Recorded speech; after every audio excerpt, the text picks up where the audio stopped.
Hello and welcome to the Hurling Show here on Off the Ball.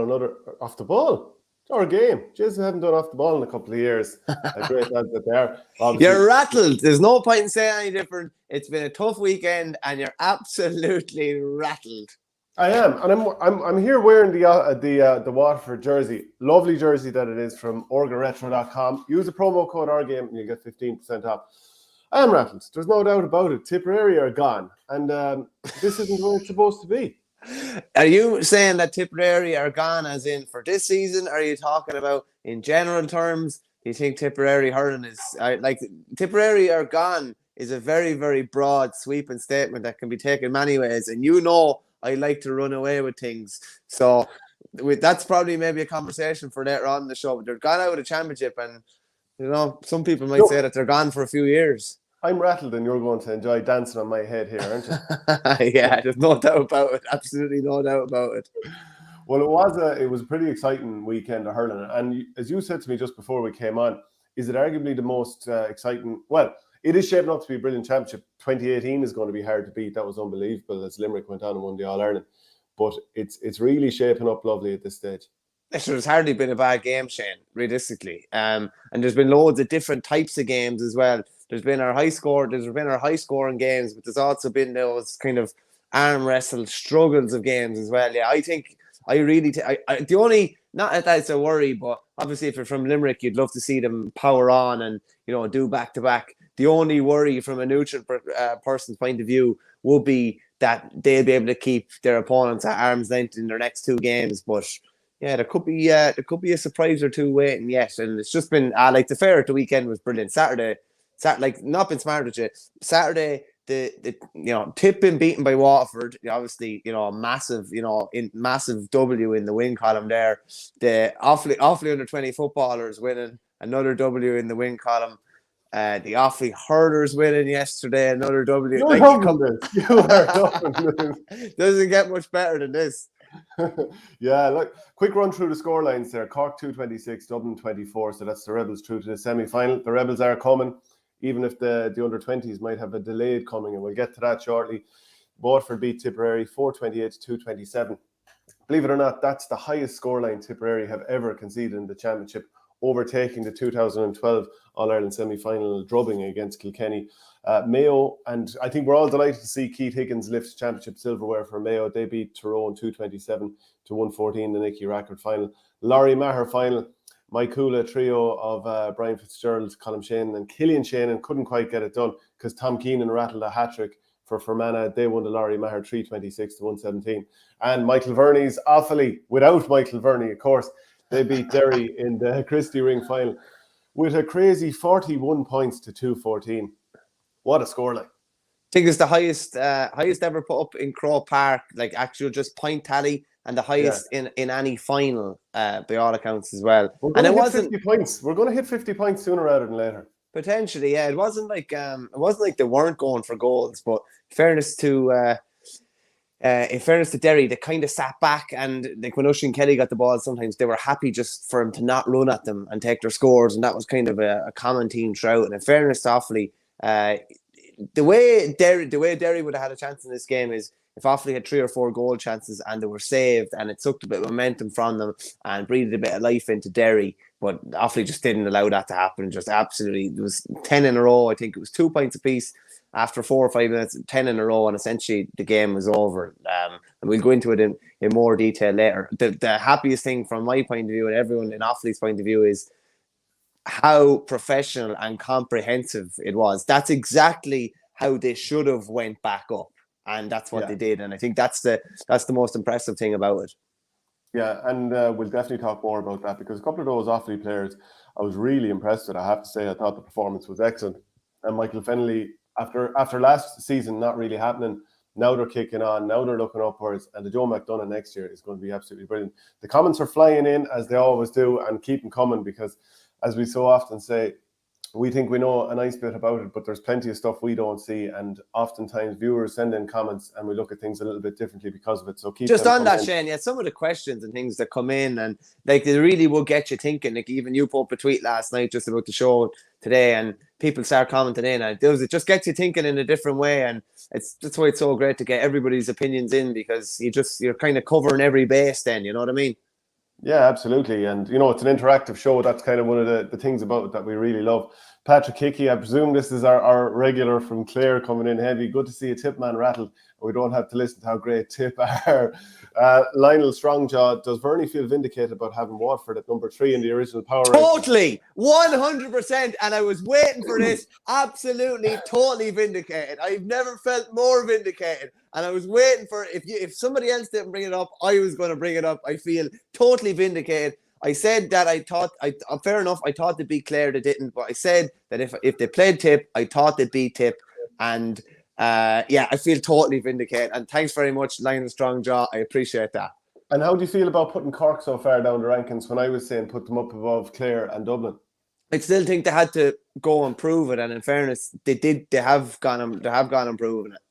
Which the whole point is we're kind of weighing things up and thinking, can they get there? Or their recent records, the players they have. I mean, that was the whole point. If you're going to dance in my head about Watford, surely I can dance in your head about Cork.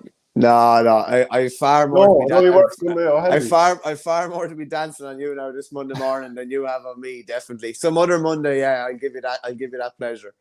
Yeah, Popo says Verney should be dropping consistent little jibes that say it now. Really rub it in. I'd say that's not up for question. He's definitely. Well, sorry now, I actually forgot. Like from your point of view, obviously Dublin beaten as well Saturday evening. Like it hurt. Awfully winning, obviously, which you're never going to be happy because of our relationship and doing this show. And then Tipp been beaten. Dublin don't care about Offaly. It barely registers. No, that's obviously I'm joking there. Keep your comments coming in. We have lots of them there, and we're going to come back to them in a minute. But the situation with the Cork hurlers, what have you made of this? Of course, the entire panel, because of a COVID case, they were all considered close contacts. And for that reason, they said that they couldn't fulfill the fixtures. Now, the game will be rescheduled, and the talk is towards the end of the month. I mean, it's an odd one. Of course, there's special provision for the likes of an All-Ireland final, and so there should be. But, you kind of look back at Sligo last year. The championship went ahead without them. You look at the Dublin hurlers, 4 players couldn't play in the Leinster hurling final, which is a huge occasion, and Dublin hadn't been there for 7 years. And they don't get to put their best foot forward and pretty much lose the game because of that, not to mention injuries to Ono O'Donnell and Mark Schutte. But there are several cases here, like Mayo obviously bet the lard out of Leitrim in the Connacht Football Championship, even without a huge amount of their players. But what are your thoughts on this? Like, I think, to be fair, Galway don't want to win it just by having it handed to them anyway. So, I mean, you kind of have to take a county at their word and say, yeah, fair enough. Yeah, exactly. I suppose it's the stage that the championship is at.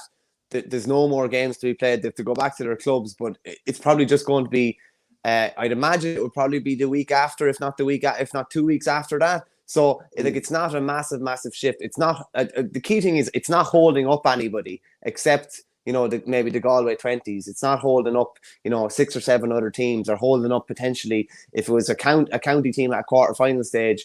And the game was, delayed 2 weeks. You could be holding up all sorts of other counties in their inter-county action and in their club action. So I don't think you're holding things up as much. And as you said, special provisions do have to be made for All-Ireland finals. It's just like there's such big games. Nobody wants to be winning. Nobody wants to be winning it, in the boardroom or in a HSE office. You know what I mean? They want to be winning it the right way. So I don't think Galway will have any problem with the game being put back, be it a week or be it 2 weeks. It's an interesting one as well, with the positive case and with everyone involved in team management being close contacts. I'd say they're happy men that Shane Barrett and Alan Connolly are now involved with the seniors. And obviously, it's very cynical to think that there's any link between these two things. I'm sure there is nothing to do with that. And I'm sure going forward, if counties come into like a Dublin come into an All-Ireland semi-final or a final, I'm sure, if let's say Limerick,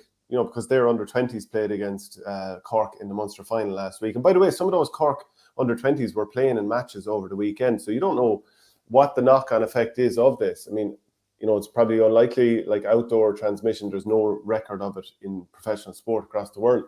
But that point being made, like, look at what happened between Wexford and Clare, that two of the Clare players ended up as close contacts, but none of the Wexford, even though it was a Wexford case originally. I mean, you don't know where this is going to go. And let's say you were a manager, and we're just being mischievous now at this point.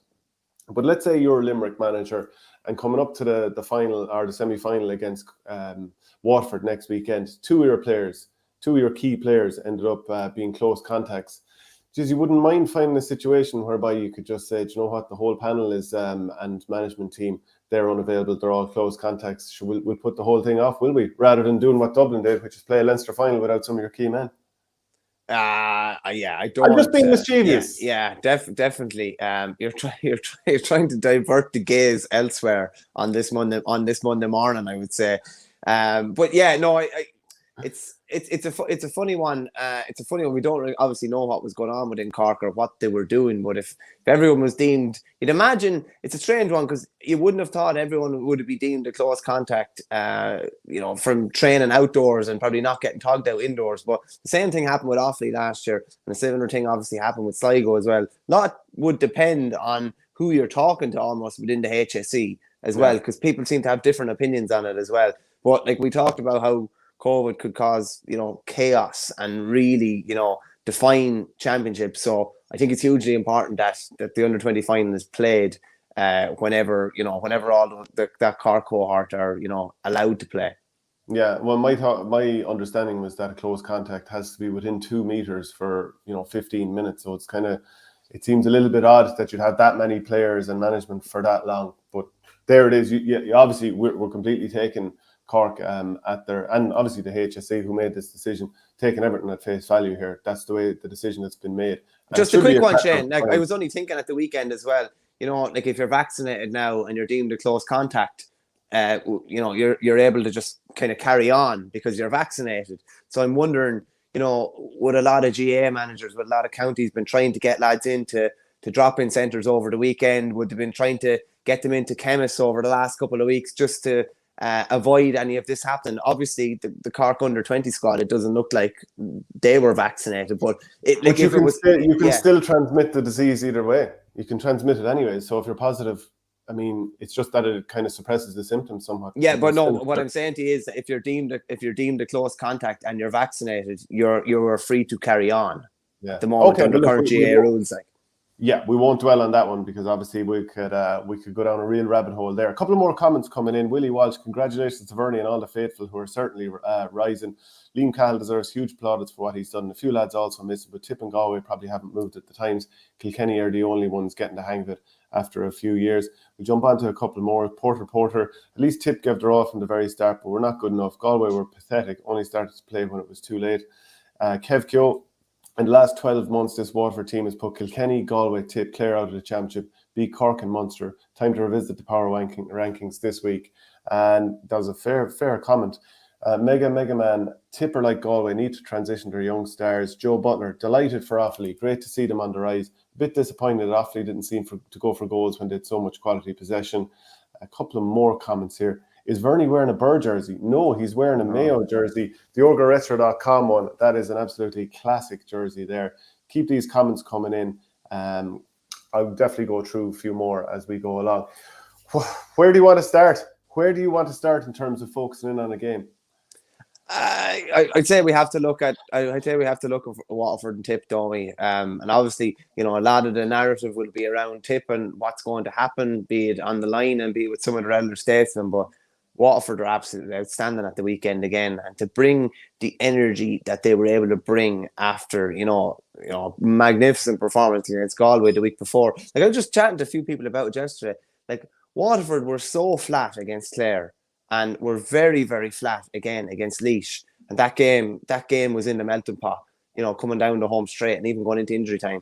Then all of a sudden, they've flicked the switch and they've been unbelievable the past 2 weekends. Now, whether they can keep that going against Limerick is another story, but the energy that they brought to the table the other day, and they were mad for goals as well and mad to break the line, particularly early. And something that went a bit kind of unnoticed was like Jack Prendergast's little flick for the goal. It was unbelievable. It was just like there was no there was just 3 or 4 lads around him, and all of a sudden, it's this little kind of flick with his left hand, and all of a sudden the ball sprays out and ends up in the back of net. But they were just so hungry for work the other day, and they did tire at stage of the second half. And I think the bench impact was huge, particularly with Mikey Kiley and Neil Montgomery coming on and making a massive surge. But as one of our viewers said there, like, to do what they're doing after the hangover of a Munster and All-Ireland final defeats, Tadhg de Bourke being out, Stephen O'Keefe leaving for the year, Conor Prunty missing a game, Jamie Byrne missing a game, and now all of a sudden they've bounced back. Pádraig Matt,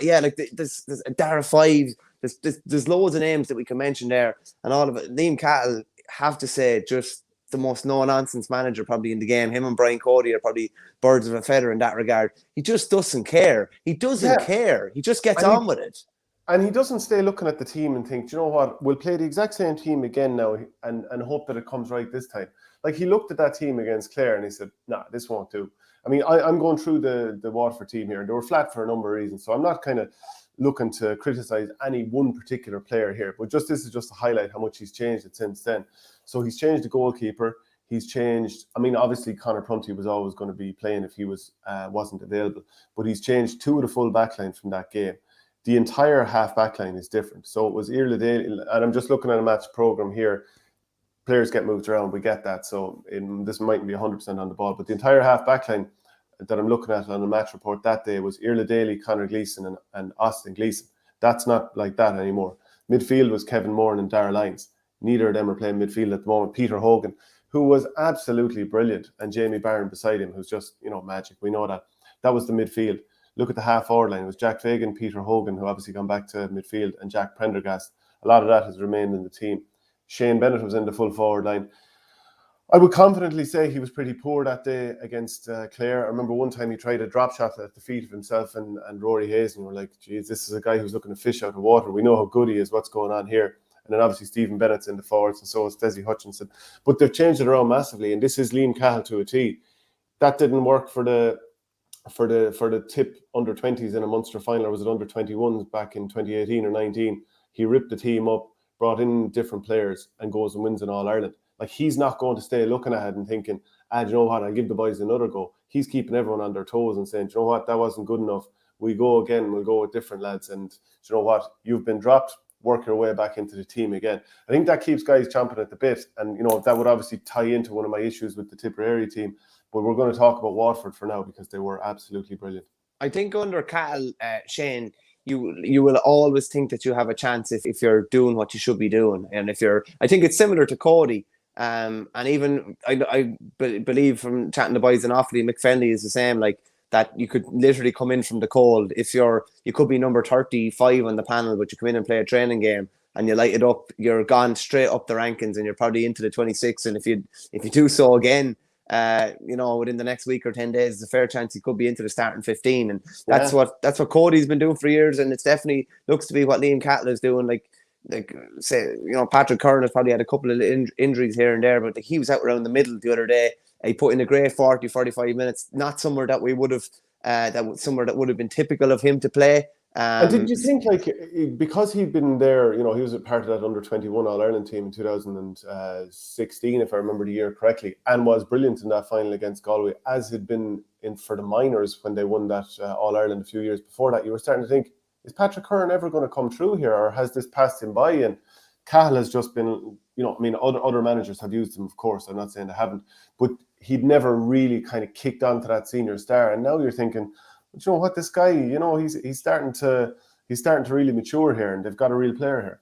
Yeah, no, big time, yeah. And I think it's like, just because guys maybe weren't getting on here and there, I think, as I said to you, I think lads always felt that they had a chance if they were producing. And when Cahill said he was going to, that day after the Clare game, when he said they had failed and basically said that he wasn't going to look at the same team, it's not an empty promise. No. He will follow through on what he says. And there's an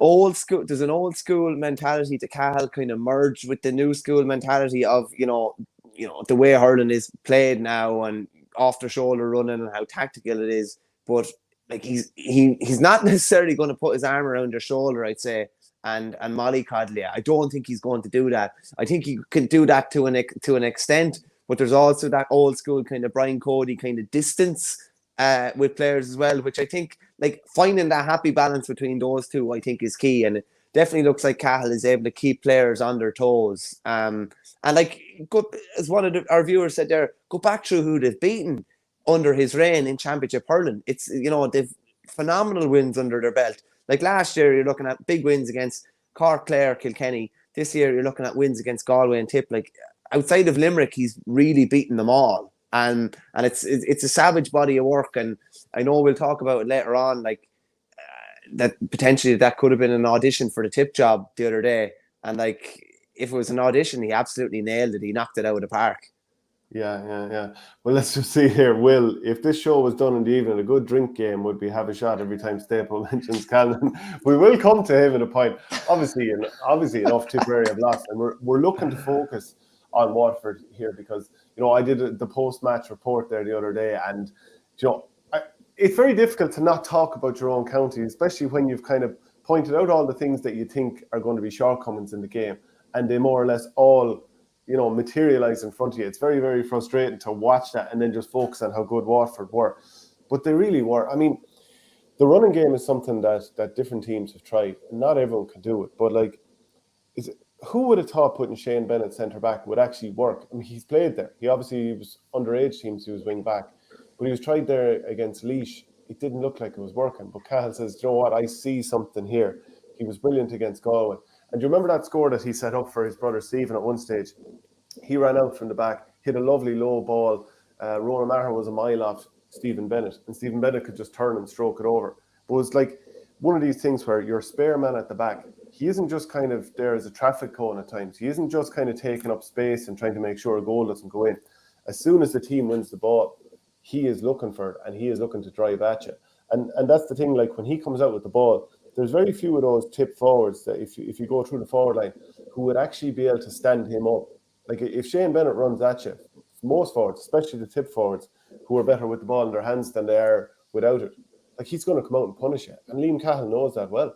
I could say the same about Calum Lyons as well. Like, anytime any of those guys are going to get the ball. Yeah, Kieran Bennett, they're going to, even though I do have an issue with Kieran Bennett, I think he runs into contact too much.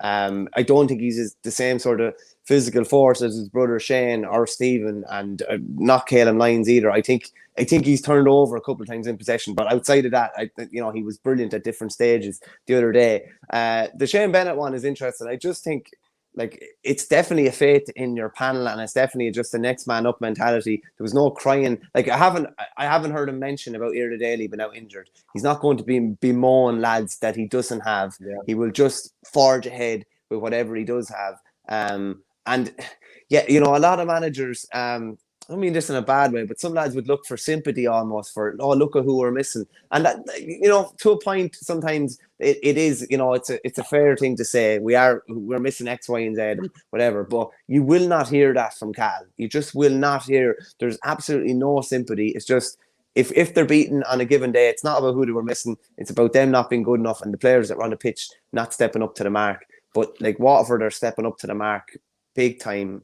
They've turned around their season spectacularly and come into that Limerick game absolutely full of confidence. The only thing I will say is there was a stage in the second half, and I think you were even kind of tweeting about it as the game was going on. There was a stage, 60, 65 minutes where I would, from a Waterford point of view, I would have been fearful. I actually was saying it here. I said, I think Tipp are going to win this, just because the momentum was kind of with them. And if you look at Waterford's even puckouts and their possession rate, when they went long, like they won very little when they went long. But I think there were stages in the second half where they may not have had the energy to continue try to work it through the lines and go short. But when Tipp probably forced them to go long, that played into Tipp's hands. But Waterford were just able to get that point when they needed. When you just need to keep the scoreboard ticking over. Like Mikey Kiley got one or two at those stages. Montgomery got a couple as well. They were just able to keep the point, just keep the points tipping away, even though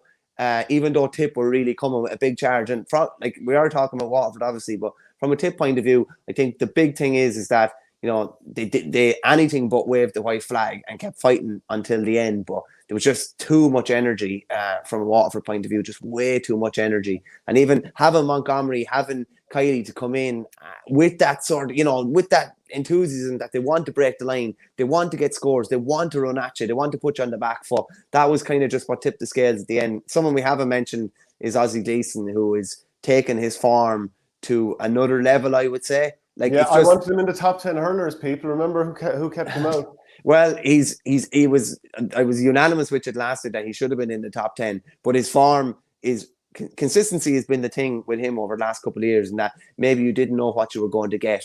You have a fair idea what you're going to get now, and Waterford's going to be so hard beaten when he's playing at a level, and now he has other guys. Stephen Bennett was maybe slow to get his form, but was good in the second half the other day. And they don't need everybody to be clicking the whole time now, because they've so many different guys that can chip in. Did you notice like a few times a Waterford player would make like a 70-yard run, they'd turn, the camera would zoom in on them, and it's as if they were only just doing the warm-up. They look unbelievably fit. Whatever it is, they're all lean as butcher's dogs. I haven't seen Shane McNulty without the helmet on all that often, but in the warm-up they showed him, and he was like, you know, like he looks fairly sculpted. Like, what I mean by that is that all their players just look so lean. Like Kieran Bennett looks like a little whippet, but he stays going. Like they were showing a clip there last night of the game, and 74th minute, he's after Tipperary are making a massive comeback. He's up at wing forward under his own puck out looking to win a break. Like, these guys just stay going. There's no bottom to them. And Neil Montgomery comes in. He hits, I think it's 1-2. Darragh Lyons gets onto a ball. I think Michael Kiely is a player that we've seen come on in games. And he's kicking on the whole time. He came on and got a brilliant point against Galway.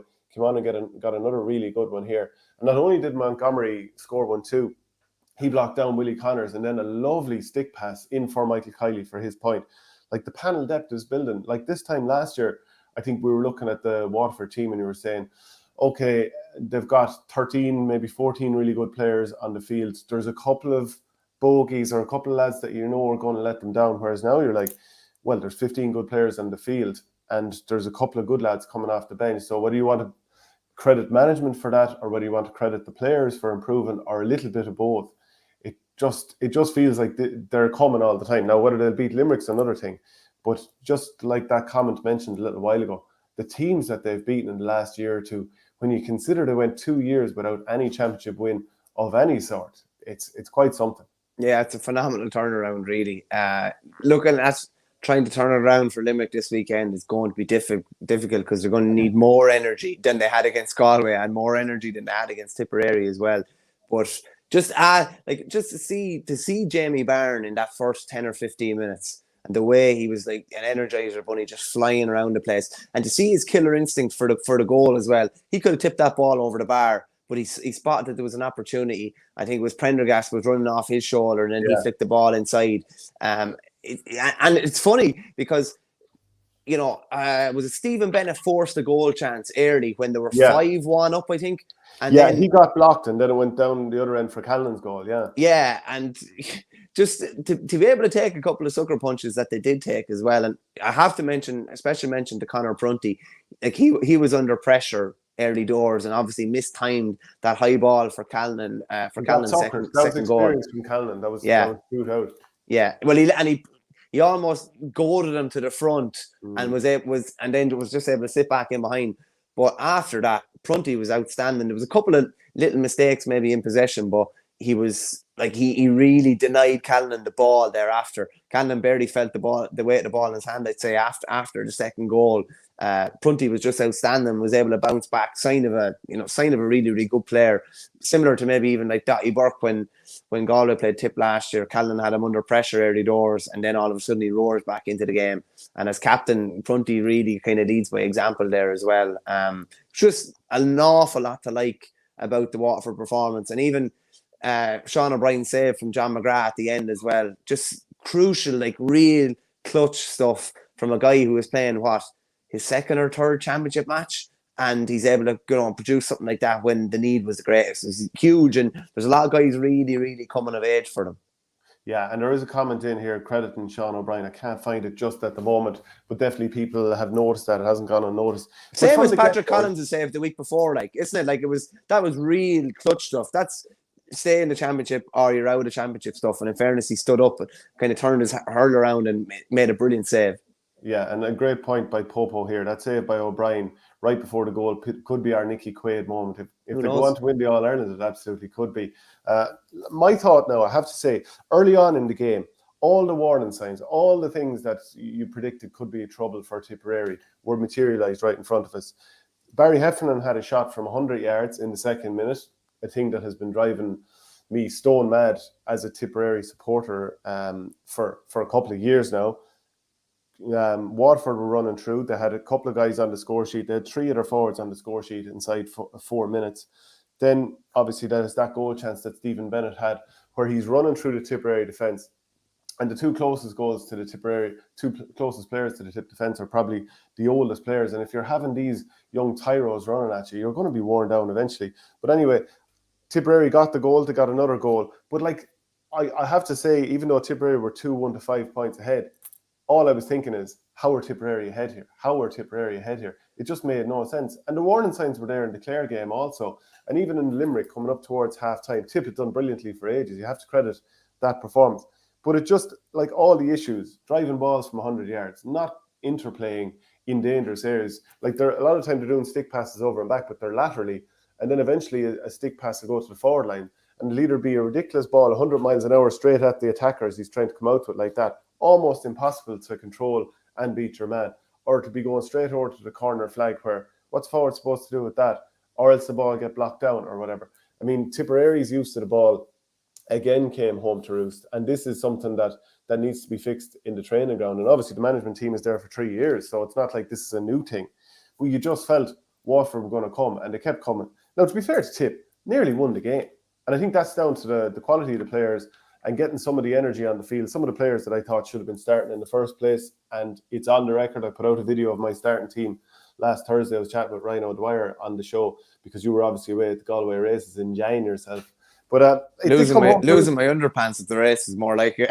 Yeah, and like Tipp were never going to go away in this game. Like there's talk, and I think of a quote here that that Liam Sheedy was saying the players and the character was questioned. I'd say a lot of people were questioned the character that I had in the dressing room. Were these guys too old? Were they this? Were they that? I'll tell you one thing. They gave you some answer today. This is a top quality group with top quality bench to come in and with top quality guys who didn't make the 26 today. There's a very bright future in Tipperary, the quality of player I have in that dressing room, and their spirit is as strong as ever. I don't know, well, certainly in kind of media quarters, and correct me if I'm wrong, get your comments in, but certainly from my point of view, I would never have questioned the character of any of those players. I'm not sure of anyone who did. I certainly questioned the selection policy and the use of the ball policy, and all of that came home to roost. So that would have been my issue beforehand. When did those players always go down fighting if they're going to lose, and they've won some massive stuff for Tipperary. Obviously, there's always going to be the odd idiot who makes a few ridiculous comments. But I think from a general point of view, the main issue here is Tipperary were going to be caught for legs. Tipperary were not starting enough of the young players who've been coming through and showing their quality at underage. Like, I'll put it this way. The 2018 All-Ireland Under-21 final, Tipperary beat Cork. 11 of those Cork players lined out for Cork over the weekend. I think 10 of them featured. Declan Dawson was an unused sub. 4 of Tipperary's were involved. Sorry, just 2 of Tipperary's were involved. Jake Morris, who started, and Mark Keogh, who came on. So what's the issue here? Yeah, but I don't remember anybody questioning Tipp's character. Like, that's deflection. That's just deflection from the manager. Paddy Maher, Brendan Maher, Shamie Callanan, probably Noel McGrath. Like, I don't think anybody has ever questioned their character. It's interesting if Liam thinks he has a top quality bench. You kind of wonder if he thinks they're top quality, why some more of them aren't in there maybe, and why they aren't been blended a bit more with those kind of elder statesmen. But yeah, you would have to wonder. He's definitely, saw Jackie Tyrrell did a piece the other day for the Times, and he kind of was saying that he thought Liam Cahill's almost commitment to the older guys was potentially undermining the Tipperary team and even potentially the squad, or his dedication to them or his friendship to them, but the fact that he was sticking with them even though it looked like they needed change. And I think it's a very, very interesting point. We thought, like, for all the world, you would have thought that when Sheedy came in, that it was a kind of a rebuilding job, and it was all about blending the new with the old. now all of a sudden 3 years later, the next manager, if he goes or if he stays on, they're going to have to do that, and it almost seems like it's happening a lot later maybe than it should have had. Again, it does come with the caveat of you can only judge what they're seeing on the training ground. Maybe they're seeing that the older players are flying it, and that the younger players aren't stepping up to the mark. But some of what we've seen of the likes of Mark Keogh coming in, and even like Paddy Cahill, who started the other day, like they have definitely performed well in some of those games when they've come in. So it probably would have been a surprise maybe that they haven't featured more than they did. Yeah, I mean, I looked at it and I said Mark Keogh should be starting. He came in against Limerick and nearly turned the game. He didn't do everything perfectly, but the thing is, he's able to turn, beat his man. And like, look at the goal chances that Tipperary had. There was the situation where maybe he should have gotten a penalty because he was inside the 21, outside the penalty area, of course, but he was kind of pulled back, and maybe if he flopped onto the ground, maybe a penalty would have been given. Now, I'm not even going to go on about the Austin Gleeson penalty decision. You can decide whether you think that was or wasn't. Either way, I think it came home to roost for Tipperary. And, you know, I mean, you could talk about the Aaron Gallan red card the previous day, but all of these things would provide Tipperary would wait to get through to the next round. And eventually these things would have come home to roost anyway. I mean, my issue is, right, so you have 4 players who are over 30 years of age, and they're probably to some degree, I mean, when you consider the relentless fitness of some of these Limerick young lads, Cork young lads, Waterford young lads, whatever, like, you know, as an older player, at times when you're surrounded by young lads, you're just trying to get through a game. Now, survival. You are survival. When you're in your early 20s, you're not only trying to beat your man, you're trying to make sure you get out to the ball as well. And when you do that, you're trying to burst through 2 or 3 lads. A bit like Robbie O'Flynn did to set up the goal for Tim O'Mahony. He's able to turn, burst and stay going. Look at Jack Prendergast running at Tipperary defenders, commit them all the time. If you have 4 lads who are in their 30s, and they're all legends of the game, you know, they're probably 1 or 2 of them are trying to get through the game. So I don't understand starting 4 of them. And I don't understand that at half-time, maybe Barry Heffernan had an injury. But, like, why would you, like, well, first off, there was one change made for the game. Paddy Cahill, who I wanted started from a Tipperary point of view, he was brought into the team, but rather than an older player taken out, you're taking out the pace of Seamus Kennedy. And then when you take off Heffernan at half-time, instead of taking an older guy out, you take out the younger legs of Barry Heffernan. And I'm not saying he played unbelievable or anything like that, but then later on you take off Jake Morris and you take off Dan McCormick. And you just start to wonder about the selection policy that, at what stage are Tipperary going to say, well, we need a team that, number one, has the legs to sort of, I don't know, contest enough, win enough ball. They could have won this game, but it was going to come home to roost eventually. If it didn't against Waterford, it would have against Kilkenny, or it would have against Limerick if they got that far. So, I mean, you just have to wonder at what stage you look at it and think, we need to pick a team that has legs. We also need to make sure that we don't have 11 shots from ridiculous angles. Tipperary, over the course of the game, had 51 scoring attempts. 51. 11 of these were from about 100 yards. Ronan Maher had 7 shots in the game. Yeah. Do Tipperary really want a wing back, who I think should be playing fullback, by the way, because I think he could make from 100 yards because he can strike the ball with a flick of the wrist. Do Tipperary really want him hitting 7 shots? Do they really want Barry Heffernan having 2 wides from 100 yards? Do they really want, at the end of either half, and the second one being a killer, Paddy Maher hitting shots from 90 yards?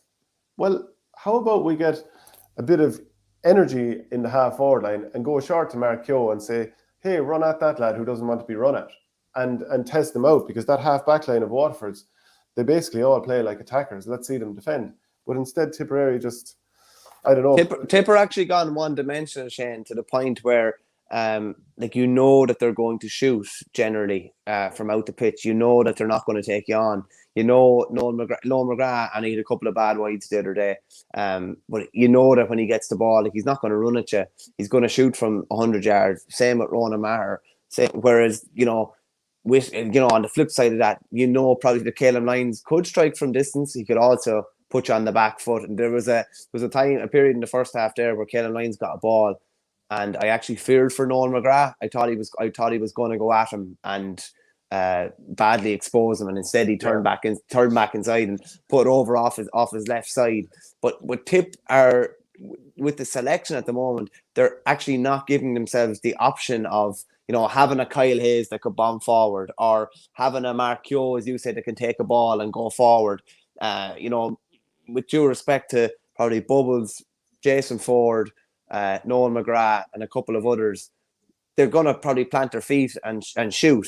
But you probably have too many of the one player, I would say. Throw a Mark Keogh in there. Yeah, he could plant his feet and shoot. He could also drop the shoulder and go at you. Whereas those guys, you know, from 50 yards, you're not going to see those guys really taking you on from 50 yards, because they will feel that even if they get to, you know, 30 or 20 yards out, that they're probably going to be swallowed up by then. So selection definitely was curious, I would say, and there's just not enough of a mix. And I do say, just the modern game is really just like legs is so important, and having you can't like throughout defense, you at least have to have 4 guys who are very mobile. You know, you could, you know, that's a minimum. And I would say that in the forward line as well. And if you're playing, you know, 2 guys in midfield, at least one of them has to be able to cover monstrous ground. And there were probably too many of the same type of players playing for Tipp, I would say, overall. And the balance of the team probably just wasn't enough balance to it, being honest with you. It was too stacked in one direction, and maybe there wasn't enough pace and wasn't enough maybe kind of direct runners. Yeah, and too much long ball. And like, if you look at that Cork team, I mean, just to go back to the under-21s that won the All-Ireland in 2018, people might say it wasn't the most talented Tipperary group. They won an All-Ireland. I mean, obviously, Liam Sheedy found something to turn him around from a Munster final beating to win the All-Ireland. But Cork on Saturday night, right, these are the players that Tipperary under-20 team and under-21 team beat. Mark Coleman, Darragh Fitzgibbon, Robbie O'Flynn, Conor Cahalane, Tim O'Mahony, Jack O'Connor, Jeremy Millerick, Niall O'Leary, Shane Kingston, Billy Hennessy, and Declan Dalton are unused sub. And Tipperary have only got Jake Morris with Mark Keogh coming on. I mean, people out there, let us know, does that stack up to you? Surely there are other players that should have been brought on at this stage. And even if you jump onto the 2019 under-20 final, 4 of that Cork team that Tipperary hammered 5-17 to 118. I think they'd scored 4 goals in 8 minutes, if I can remember correctly, at the start of the game. Millerick played, Sean O'Leary Hayes, Robert Downey, who did brilliant fullback, Patrick Collins' brother, Gerard Collins, who subbed with the Cork seniors, he was there. But for Tipperary, only Paddy Cadell and Morris was still part of that team, and Owen Connolly on the bench. Like, Cork has spent 3 or 4 years playing these guys at senior level, not all of them. And Tipperary have they've gone 3 or 4 years without giving these players the game time. They're ready. The only thing they don't have, like, they have the quality. They might not win in All-Ireland, but they're ready to be starting for Tipperary. The only thing they're lacking is actual game experience. Put them out there, play them. Why haven't we seen them? You wonder then, Shane, as well, will some lads lose heart, and have some lads already lost heart? You'd wonder, like, if you go down through some of those teams, I don't like, I'm only pulling out names, but I don't know. Like Billy Seymour, I think, didn't he get hat-trick goals in that under-20 final?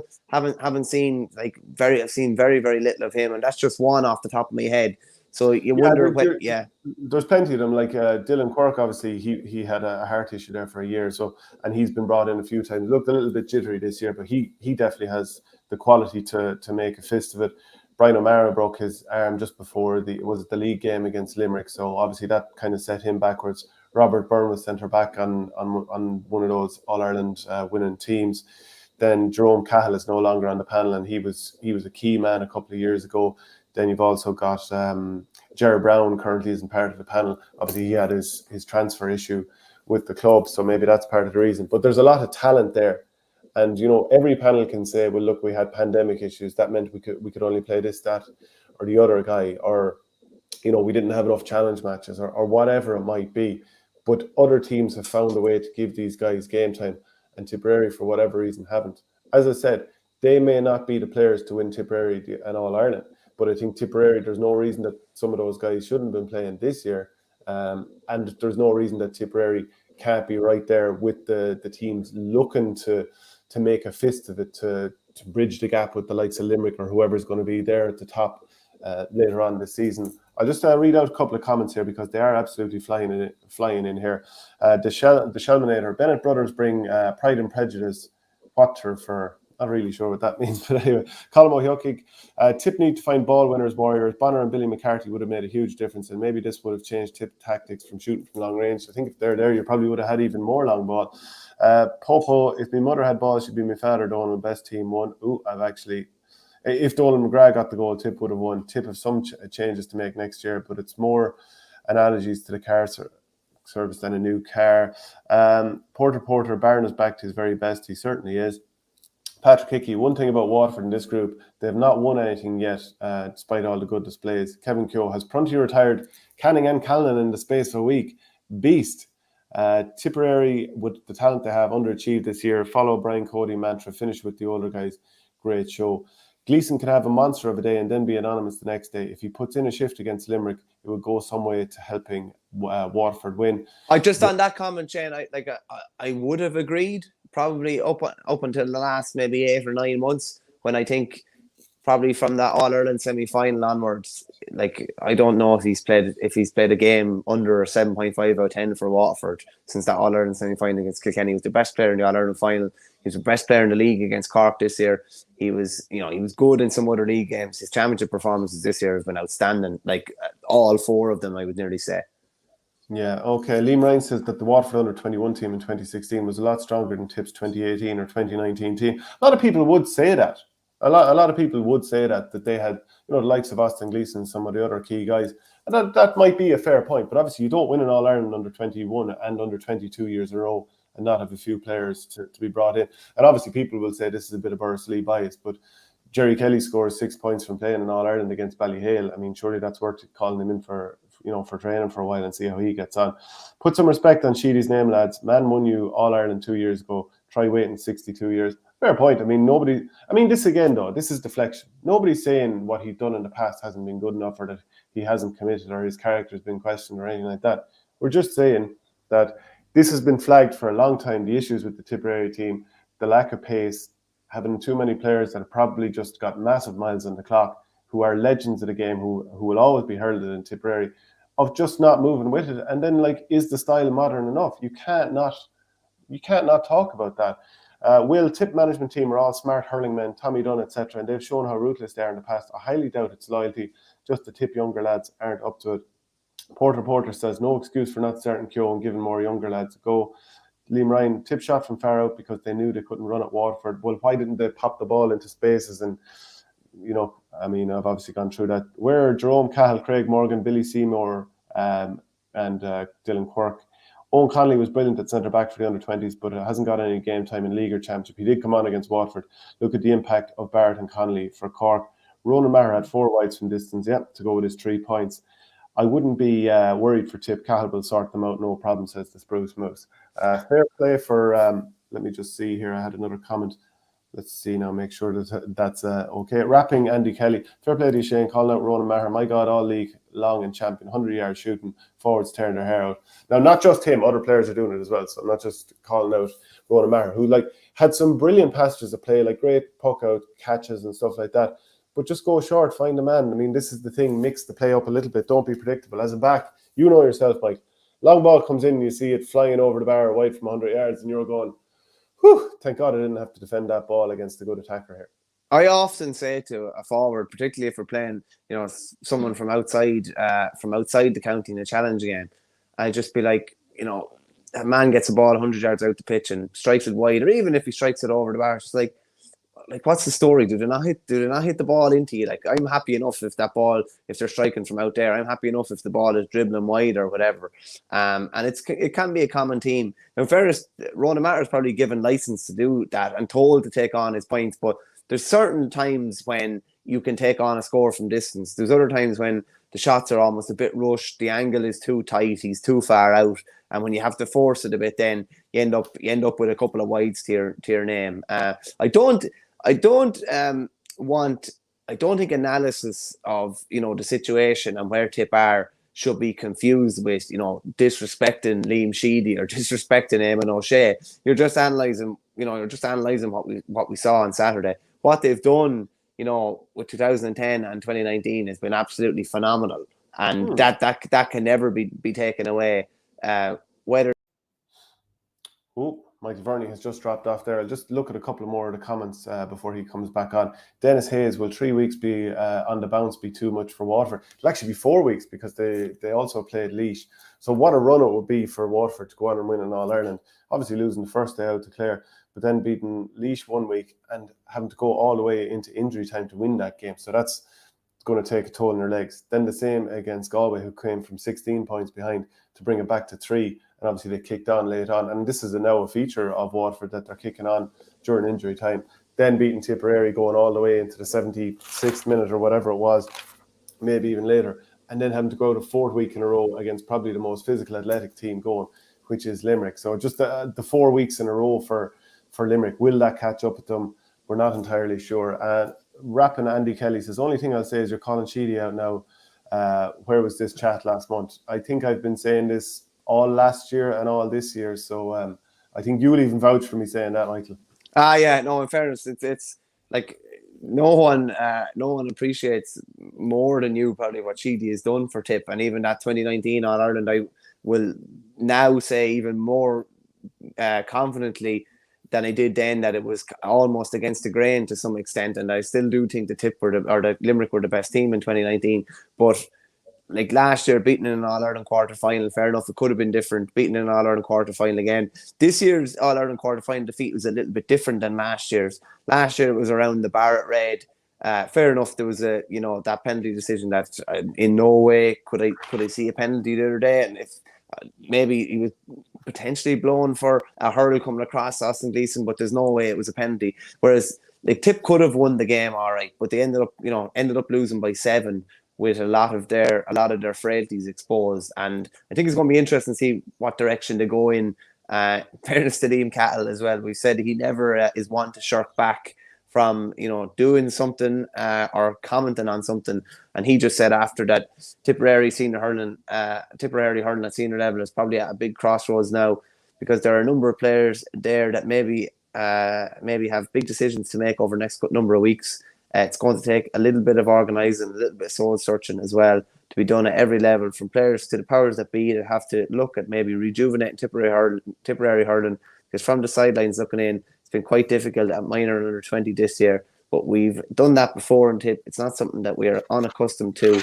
And when they put the right support around what has to happen, Tipp will be back bigger and stronger than ever. And we don't usually go away in Tipp for too long. I'm not saying for a second that they've gone away, but definitely there's a lot of tough decisions to be made. And I suppose, Shane, a big part of the conversation would be what will potentially Cahill's role be in Tipp's future. What does Liam Sheedy's future hold? He's done 3 years now. Probably didn't expect, I'd say, with all honesty, to win an All-Ireland in his first year back, and would have probably thought he was building. But it'd be interesting to see whether Sheedy stays on. I don't think he will, because I think it's, as I said earlier, his 4th year would almost be the rebuilding job that I thought was going to go on in the 1st, 2nd, and 3rd years. So I think it's a job for a new manager. Who that new manager be, we'll probably discuss in more detail here now. But like, what do you see for Liam Sheedy's immediate future and Tipp's immediate future? Who do you expect to be at the helm for next year? Well, it was even interesting the way that Brendan Cummins was talking on the Sunday game. And I'm not trying to put words in Brendan's mouth, but it kind of almost the way he was talking about it was almost as if, who will be there next year? And I got the sense from what he was saying that he expects there to be a change in the guard. The way Sheedy talked after the game, he was like, I love being in that dressing room. So that made me think, well, maybe he will want to go again. But, directly after a game, that probably, as managers often say, that's not the time, because your blood is up and you don't know what you want. And I suppose when you lose a game like that, you want a chance to put it right. But I do feel like there has been a feeling, and this is just more of a gut feeling, like, the eye test what you see, rather than trying to sit down and critically analyze it. It does seem to me like this is the time, like maybe that this, from the outside looking at it, it feels like this is probably the time for a change. You look at it for Liam Sheedy and think, yeah, he's obviously put massive service into Tipperary. He had 3 years previously, another 3 years now. He owes the county absolutely nothing. Obviously his big job with the sponsors tenure as well of Tipperary. So I don't know. Maybe he's got enough on his plate, and he certainly owes Tipperary nothing. Also, if you look at a wider aspect, since himself, Eamon O'Shea and Michael Ryan were appointed in late 2007 to take over the Tipperary team, for all bar 2 years, one or more of the three of those men has been over the Tipperary team. Obviously, Michael Ryan and Eamon O'Shea, they had their tenure as well, and O'Shea is currently a coach. In 2011 and 2012, it was Declan Ryan who was over the team. Tommy Dunn was his coach, and Tommy is involved as well at the moment. So you just wonder, is a freshness required now for Tipperary? Who are the candidates? I think Liam Cahill is the number one candidate. There's no real doubt about that.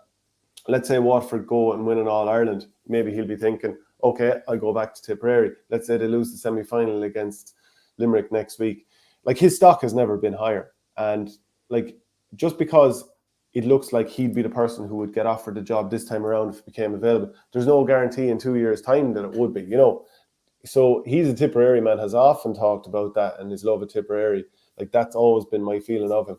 If the job became available, walking away from that Waterford group would be very difficult. He's building something brilliant there and thrilling to watch, it has to be said. But maybe I think there's a possibility that he could be lured back.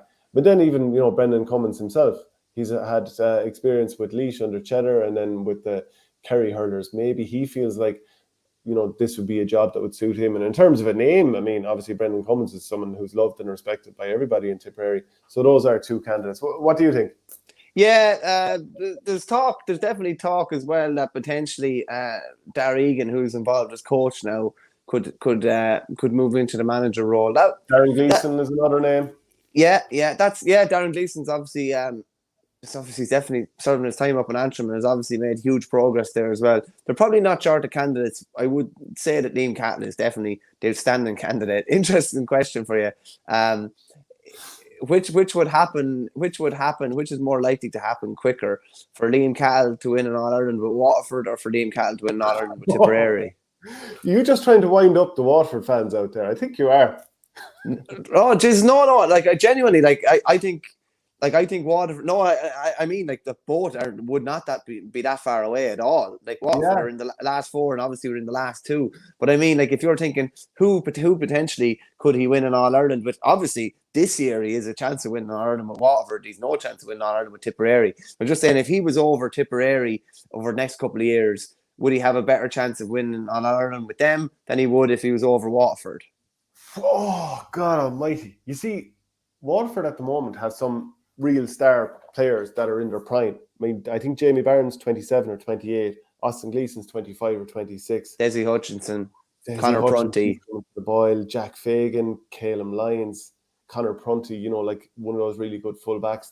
How hard will Cahill find it? Like, Waterford would move earth to keep him there, I'd say now at this stage, just with how he's turned things around. As you say, him and Mikey Beavens in particular, obviously, that the kind of Tipp link again, they have built something really special in Waterford. And as you say, outside of Kevin Moore, the age profile is really, really healthy for them. They should only get better.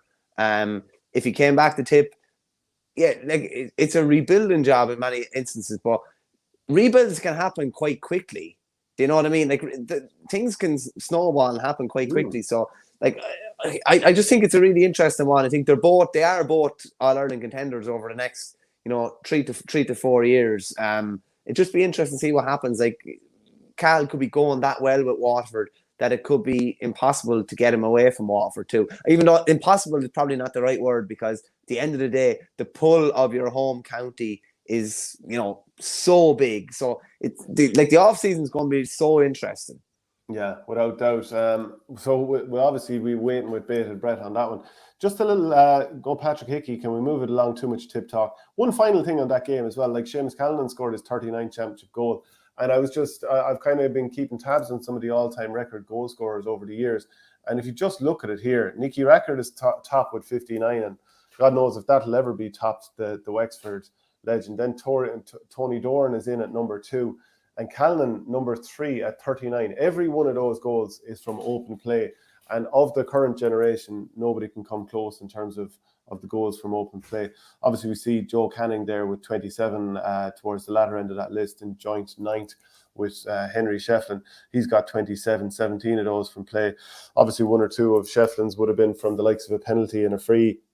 Lara Corbett's all from play. Look at some of the names in there. I mean, so it's Rackard, Doran, Callan, Eddie Kerr, Christy Ring, DJ Carey, Shawnee O'Leary, Corbett, Shefflin and Canning. That is some list. And to be in number 3 of that, I think Tipperary folk, they definitely know his quality. And I go on about him a nice bit, as the viewers like to say, but it's with very good reason. Ah, yeah, 39 championship goals, absolutely outstanding. The thing about it is, and obviously with Dorn and even with Rackard as well, like nearly always like in on top of the goal, like bar a bit of time at wing forward. Callan has nearly been always in that full forward position. You have to say the Wexford boys love the onion bag, don't they? Like the top Not two. anymore. Not anymore. Well, maybe not anymore. Yeah, traditionally they definitely did, but one of the viewers asked earlier as well just about Conor Punty potentially retiring Canning and Callan. It's going to be interesting to see, and Liam Cahill kind of almost implied it there, what happens with some of the Tipp elder statesmen over the next couple of months, and probably what happens with their manager as well. But yeah, 39 championship goals, like it's absolutely phenomenal going.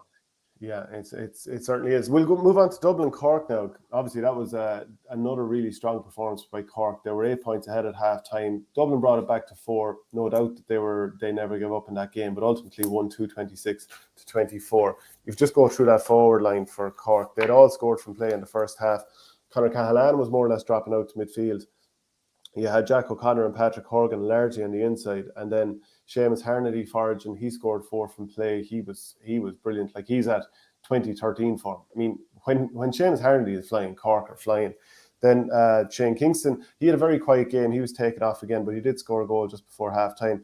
Jack O'Connor, and I said this in the reaction video from Semple Stadium the other day, when he gets the ball, turns and goes, it is like looking at an Olympic 400-meter sprinter kicking from home.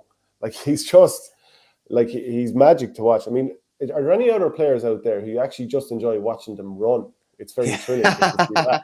Yeah, no, he's lightning, and his for a small fella, his robustness in the tackle and his willingness to throw himself into tackles. And I think it was mentioned last night on the Sunday game, like, he's no problem taking a yellow card as well.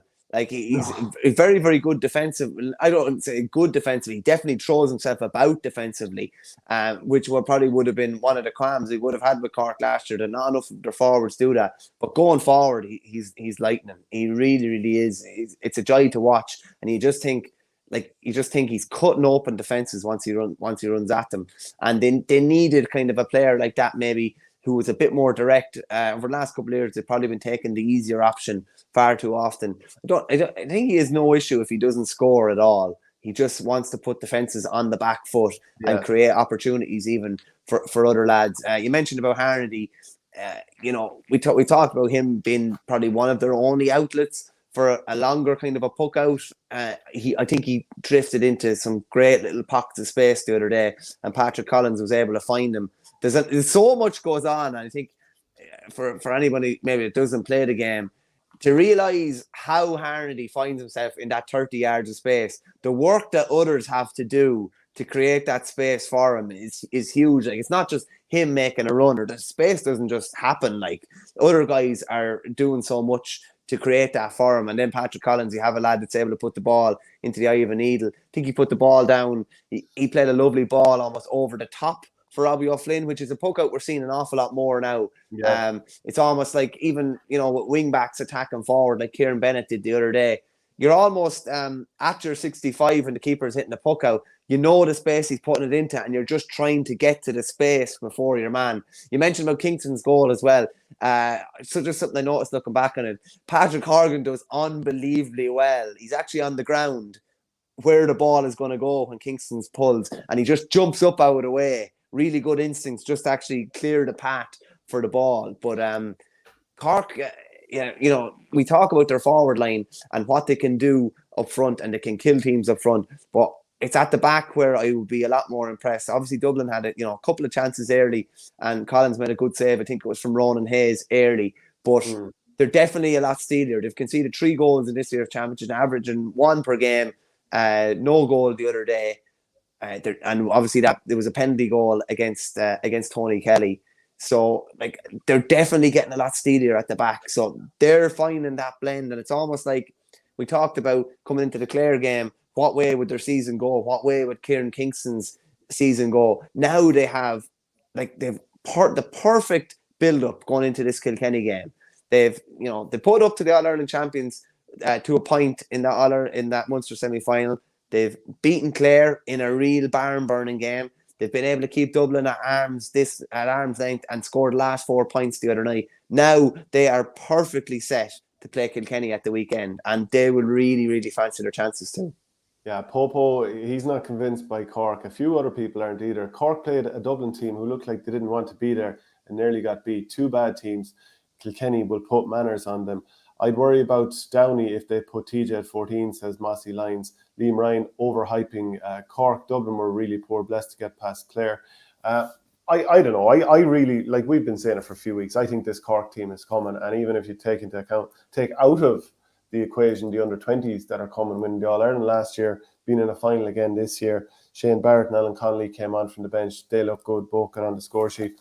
I think there's a huge amount to like here. They didn't have Damien Cahill. He's still injured. Owen Cadigan as well. Both of those guys started against Limerick. Maybe there's a horses for courses thing going on there too. But if you can do that without the 2 lads who are supposed to be the steel in your defence, and you still come out and put up a good scoreline against Dublin with 226 and hold them to just 24. Yes, Dublin don't have the same amount of scorers as some of the other teams. Yeah, they were missing Owen O'Donnell and Mark Schutte, and of course the likes of Ronan Hayes and Keano Callahan, Fergal Whiteley, who wasn't brought on, and Oisin O'Rourke, who was brought on. They all missed a bit of training, and obviously the Leinster final, so maybe there was a bit of a sharpness issue.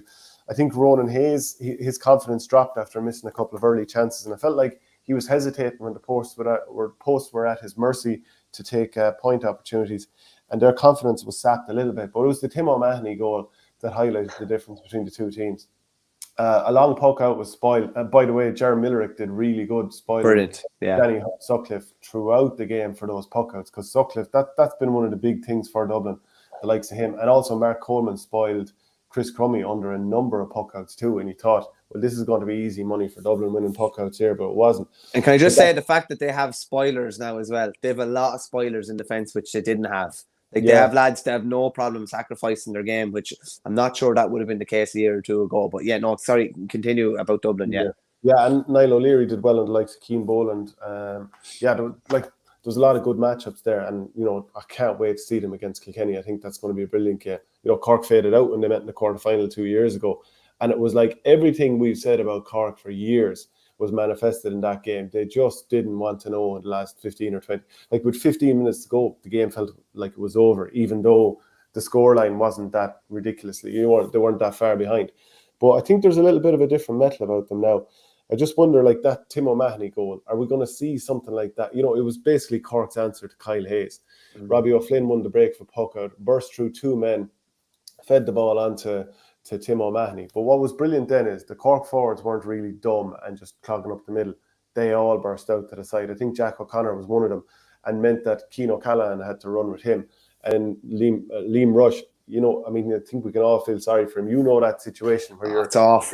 Your feet are already more or less planted, and if you start running one way to try and get going, O'Mahony's just going to go the other. So he was kind of on a hiding to nothing. It was either rugby tackle him to the ground or let him through, and he let him through, and you just kind of felt O'Mahony's going to finish this. And he's finally becoming like a serious player. A couple of times against Limerick, he was involved in these flowing puck-out moves and doing runs off the shoulder. He set up that goal chance early on for Robbie O'Flynn that was saved by continuing to follow the run. He did it against Waterford in the league. Remember, he set up a goal for somebody, possibly Robbie O'Flynn. Can't remember exactly who, but he's really starting to become a senior hurler. For a long time, they were trying to find a position for him. They found it now. Big time, yeah. There's a good few. Look at he's looking like he's established himself as a real kind of defensive linchpin. You have a load of other new faces as well. Conor Callahan, Jack O'Connor, Niall O'Leary. There's a lot of guys all of a sudden now that are looking like really accomplished senior hurlers, and I will obviously look forward to it in the Thursday show. Kilkenny will present, different challenges to them. But geez, I'd say they're fancying their chances now. And when they get their dander up, how hard stopped they are. But it's gonna be interesting, and it's not like maybe when they would have played years ago, where you have 2 teams who are diametrically opposed almost in how they set up and how they play. Kilkenny are far more like Cork maybe than they would ever care to admit, but they have adapted, and that's going to be really interesting at the weekend. But from a Dublin point of view, Shane, I think it's important to say as well, because it hasn't been the case a lot of the time in recent years. I think they've finished the season with, a bit of credit in the bank now almost. Like they did, like, that game you could say nearly was over at half time the other day once Cork had the 2 goals. But Dublin got it back to, was it 4 they got it back to? We got back to 4, yeah. Got back to 4. Made it really, really competitive coming down the stretch. Probably just, lived to rue some of those early kind of goal chances that they missed, and it could have been a different game had they got them. But like they didn't limp out of the championship maybe like they have in recent years. Like if you look at how they exited the championship last year, Cork absolutely battered them in Thurles. How they exited the championship in 2019, that massive shock against Laois. So I think the Matty Kenny project is in a far better position finishing the 2021 championship than at any other stage over the last couple of years. And like I have questioned, different things that have happened over the last couple of years and their consistency and what direction that they were going. But it does look like he is the man to lead them forward for another couple of years at least. And they do look like, Ronan Hayes was quiet the other day, but has developed into, a real goal-getting full forward. Danny Sutcliffe, he's gotten the best out of Danny Sutcliffe again. He's rejuvenated Liam Rush. He managed to, he managed in 2 of his biggest games without their best defender in Owen O'Donnell as well. So, like, there's definitely a lot to like about where Dublin is going. And I think, like, Alan Nolan has to be nearly, central to the All-Star goalkeeper nominations at the moment as well. He made a couple of brilliant saves again the other day. 1 or 2 maybe errant passes from the goals, but just he's had an outstanding year as well. Another man who was cast aside, actually, funnily enough, cast aside by Ger Cunningham, who was obviously on the line for Cork the other day. But there's another guy who has, proved his steel over the last couple of years. Like this is probably his best year between the nets for Dublin. He's an outstanding year. Yeah, and then just a couple of more comments. This game was always a lose-lose for Cork. It was just about getting the result and moving on. I don't know. I think like Dublin are a dangerous team. They're improving. Like we talked about it before, they do have more natural-looking hurlers because that's something that was levelled at them before that they didn't. But like Conor Burke, and I'm not saying all of these guys play brilliantly. Donald Burke scored, I think it was 13 points. He was brilliant. Ronan Hayes is a very natural hurler. It didn't happen for him. Keane O'Sullivan scored 3. He's a good player. Keane Boland, it didn't fully happen for him, but he got a point.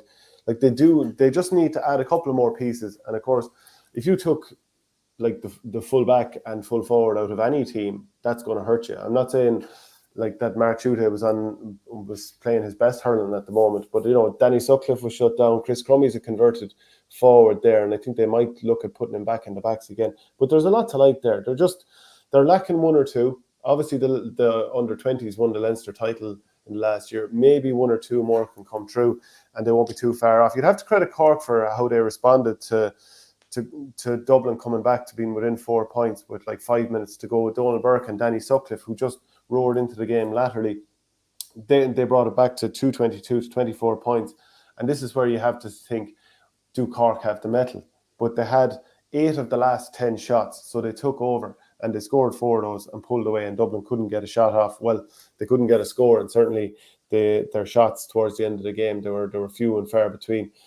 Dublin, I think Matty Kenny, if he wants to stay on, which I'm sure he does, the sort of guy he is, I would be shocked if he didn't stay on for another year. And I think it's the right thing for Dublin to keep him on there because, yeah, I think so much is kind of coloured by this defeat to Laois. But in between that, they've done a lot of good stuff. Like he's beaten Galway twice, knocked them out of Leinster on 2 occasions. They didn't disgrace themselves against Cork. They're missing players. Everyone accepts that the Leinster final loss to Kilkenny, a lot of that was just down to the unavailability of players. And maybe if that was postponed, who knows? Maybe they would have lost it anyway. I don't know. But I think in general, he's building something good there because you can just see that the quality of hurlers coming through is improving. But I'd say the other thing about Cork is they're used to the ball. The thing that I give out about Tipperary for, like Tim O'Mahony hitting beautiful crossfield balls. They weren't all beautiful, but like he hit one beautiful one in the second half where Horgan spun Paddy Smith. Shane, I was just shocked he didn't go for goal. Yeah. Couldn't believe he didn't go for goal. Like Horgan, Horgan is the perfect example now of how keeping an experienced player, like they don't have 4 guys who are in their 30s in there. Horgan is 33, but he's surrounded by young lads who are absolute speedsters. And it works because there's variety. Like if you had one 30-year-old, 32-year-old in the backline for Tipperary and he was surrounded by machines, flying machines around him, he can sort of conduct the orchestra. And that's what Horgan's able to do at the other end. So it's not about getting rid of all the old players or anything like that. It's about how do we use them wisely and get that balance right. And at the moment, it looks like Cork are. Didn't even mention the running of Dara Fitzgibbon. He didn't score, so then maybe that's why he didn't come up. But like his control of the ball in tight situations, the way he burns away from guys, their game against Kilkenny is going to be absolutely brilliant. It's going to be such a test of steel. Cork haven't won at Croke Park in the championship since 2014. Is the time now? Yeah, I'm probably gonna have to look at that Dublin game again. I might look back at the Leinster final again, even look at the Kilkenny Wexford game again. I think one of our viewers said that the Kilkenny may be flying under the radar, and they might be, because what Cork are almost coming into this game not as favourites, but they're coming in with an awful lot of confidence, and there's not much pressure on Kilkenny now at this stage. Whereas there probably was maybe a bit of pressure last year against Waterford going into that All-Ireland semi-final. So it's the perfect, I would say it's the perfect scenario for both. Cork coming in full of that, full of confidence, and Kilkenny coming in with a Leinster title already under their belt. I still think it could be set up for a Kilkenny Limerick final and for a Limerick to get a chance to avenge that 2019 semi-final. But that's for next weekend, and it's going to be another absolute barn burning weekend again. Yeah, we'll move on now, but I just did a poll saying who'll win the All-Ireland 2021. There was 1,500 votes here, so it's a nice sample size. 57% said Limerick, 12.7% said Kilkenny, 12% said Cork, and Waterford 18.3%. So in order, it's Limerick, Waterford, Kilkenny, and then Cork. So there's very little between the two of them. Hey, but now we're coming to it. Offaly Christy Ring Cup champions, 41 points to 214. Have to say, I think the team look like they're physically in great shape. I was impressed by young Murphy there on the wing. He obviously seemed to be moving further up the field. He's only come in the last couple of weeks, basically. John Murphy. Yeah. He hit 4 points in the first half. It was one of them golden kind of days for him where it looked like everything he hit was going to go over. I know there was a couple of people bemoaning maybe the lack of goals. Oisin Kelly, I'd say, was going for goals a couple of times, but they just kind of went over the bar. And as I said, the Derry lads were happy enough for them to shoot out the pitch a bit more. But like 41 points is, a phenomenal tally, really. I think it was 12-3 at the first water break. It was 19-1-7 at half time. They got further ahead then as the game went on. They just kept popping over points at will. I think there's a couple of things. Obviously, the levels are a lot lower than where we would be aspiring to play, but trying to do the right thing is always nearly the most important thing. And being able to see that team, regardless of who you're playing or what standard Derry or anybody else are at, that you're trying to do the right thing. Generally, Offaly were always trying to play the man in the right position. There was always guys running off the shoulder. They were trying to break the tackle. They were trying to get the ball into the danger area. And it just looked like there was so much more kind of rhyme and reason to what they were doing, maybe compared to last year. Maybe that just takes time as well. I thought what they were doing last year was nearly too short, too exaggerated. But that was really clinical yesterday. And clinical is the one word I would use to describe their whole season. Funny enough, the 21 goals scored in their 7 games coming into the final yesterday. No goal, obviously, in the final, but 41 points is just an outstanding tally. Oisin Kelly hit 7 from play. John Murphy hit 5. My own clubmate, Owen Cahill, hit 4, and he hit 9 frees along with that as well.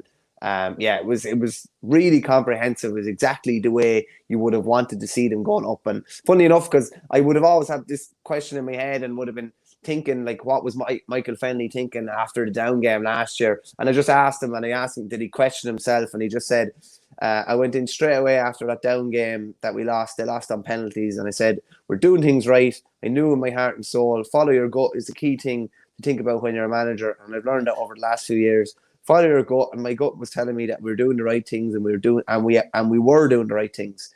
It could have been a good thing. Some players moved on. The management and backroom team became more hungry to improve. The players became more hungry, and we really gelled a bit more collectively as a group this year. I think that was a good thing in one sense, that last year didn't go particularly well, and that really put the foot to the ground and left no stone unturned. It's funny because like last year, Offaly will win the Christy Ring and they'll come back up or whatever. And there was a lot of almost pressure on them, and I don't know whether complacency slipped in or whatever, but they had a point to prove this year, and I think they have a point to prove next year, and they have a point to prove the year after that as well now. And I think the bit is between their teeth. Is a really outside of Shane Dooley, who came in yesterday, the age profile is really young. You're building a team where, geez, I'd be hard pressed to say what the average. I'd say the average age is about 23 or 24. So you're looking at a team that hopefully can keep building and keep improving over the next 5 or 6 years. I would have looked at the team and thought, some of their play, that'll get punished at a higher level, but sure, you can't blame them. If they're playing, like, they need to be exposed to a higher level to get used to it. Do you think that the team physically is in the right shape or moving in the right direction? They are still young. Are they playing the right type of hurling? Are you seeing all the things that you wanted to see? Yeah, no, I am, Shane, to be honest with you. Physically, like, the first thing I was thinking was physically, I was like, Jesus, these boys are going to come back into the Offaly Senior Club Championship, and they could be potentially at another level to other club teams. That was just from looking at them and looking at how hard they were running and how direct they were. And yeah, no, like the triangles we see with Limerick, Offaly were trying to do that yesterday and were able to do it well.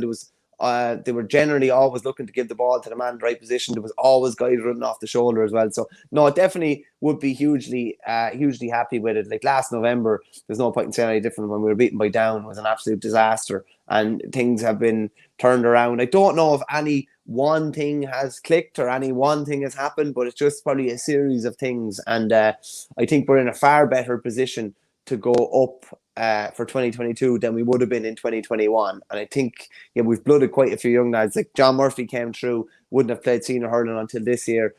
Killian Sampson would be the same. Probably Ross Ravenhill, Kieran Burke, a few more as well. They're going to have a nice bit of experience coming in. They're obviously going to get a fair few baptisms of fire in Division 1, but that should prepare them for the Joe McDonagh. And I think, without being disrespectful to anyone, like I think we would have had a fair crack off the McDonagh this year, just the way it worked out. We're clearly a level well above Christy Ring. And I think just even with the 20 footballers winning the other night and the minor hurlers, minor footballers, under 20 hurlers, everything is more competitive, and we're at a far better footing going forward than we would have said a couple of years ago, definitely. Hopefully, we're not talking about doldrums and the latest rock bottom anymore, and we're kind of looking forward with a bit of positivity. Yeah, it definitely doesn't feel like that anymore. Michael Duignan's clearly doing a great job leading the county board, and likes of Michael Fennelly there, look at the under-20s. And again, even the under-20 footballers, the shape they look in. Savage. For a long time, you looked at Offaly underage teams and you're like, they're whippets. They're like stick thin and stuff like this. And SSRI, Antrim, Carlow, Kerry, Meath down, no easy games next year for Offaly.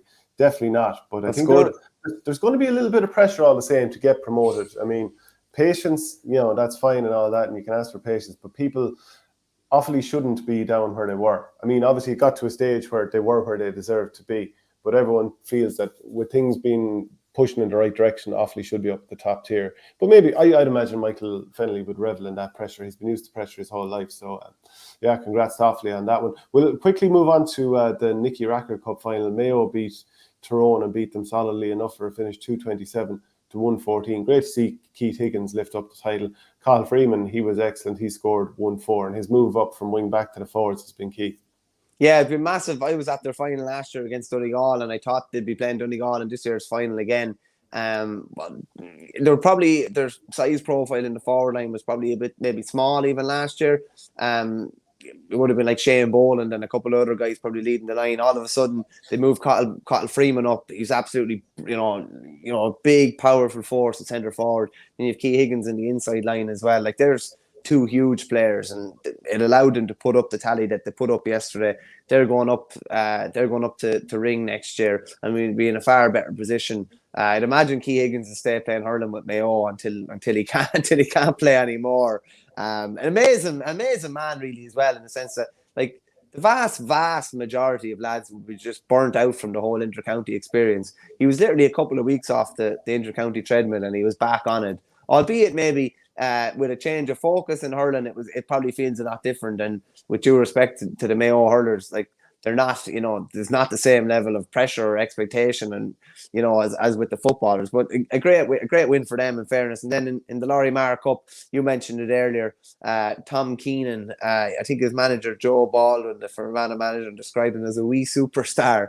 But he's a fair detail the other day, scoring 3-2 in the Lory Meagher Cup final against Cavan, and there was probably a couple of mistakes that gifted him maybe a goal or two, and you often see that at that level. It mightn't necessarily be another team's brilliance. It's just capitalising on some mistakes. And fair play to Tom Keenan and the Fermanagh boys. They definitely did capitalise on Cavan's mistakes and put them to the sword. Absolutely. Well, look, that's it for the hurling show today on OurGame, brought to you by orgaretro.com. If you want to get this Waterford jersey, that Mayo jersey, any of the other brilliant retro jerseys, go to orgaretro.com, put in the promo code OurGame, and you get 15% off. In the meantime, keep the comments coming. We'll try and get to them on Thursday's hurling show. We'll obviously be previewing the All-Ireland semi-finals. Can't wait for that, Michael Verney. Enjoy it in the meantime. Just 1 second now. A bank holiday Monday. We're finished good and early. I presume you have a watering hole to go to for the day to drown your sorrows after one of the worst weekends in living memory. Why'd you have to bring that up? I'm actually heading down to Cork for the week, so I'm sure they'll sew it into me down there if any hurling supporters come across me. You'll get no sympathy down there anyway, I can guarantee you that. All right, thanks very much, Michael. We'll chat again. Cheers, Shane. Come on.